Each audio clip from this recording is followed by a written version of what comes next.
মাগুরালী এবং রাঙ্গাউটি গ্রাম পঞ্চায়েত এলাকার সংযোগকারী গুরুত্বপূর্ণ গ্রামের রাস্তার বেহাল দশায় ক্ষোভ ছড়িয়েছে নাগরিক মহলে। অভিযোগ, মাগুরালী থেকে রাঙ্গাউটি গ্রামীণ রাস্তার প্রায় ৬০০ মিটার অংশ খানাখন্দে পরিণত হয়ে আছে।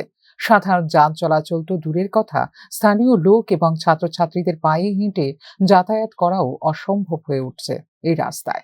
রাঙ্গাউটি এলাকার মেইন রোড থেকে সুরমান আলীর বাড়ি পর্যন্ত কিছু অংশে আগের রাস্তা কাজ হয়েছিল।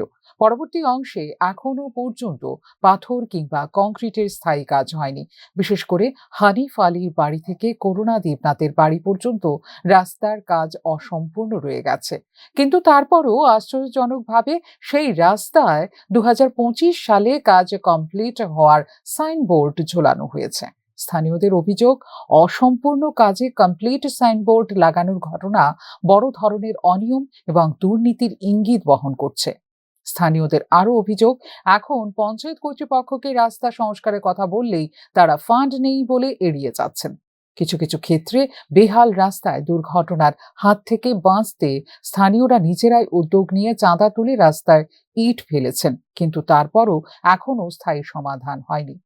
এলাকাবাসী দাবি তুলেছেন, সরকারি সাইনবোর্ডে উল্লেখিত তথ্যের সত্যতা খতিয়ে দেখে অবিলম্বে যেন বাকি রাস্তার কাজ সম্পূর্ণ করা হয়। রাস্তা সংস্কারের ব্যবস্থা করে মানুষকে দুর্ভোগ থেকে রক্ষা করতে স্থানীয় লোকজন এলাকার বিধায়কের দৃষ্টি আকর্ষণ করেছেন। ফিউরো রিপোর্ট, নিউজ নাও।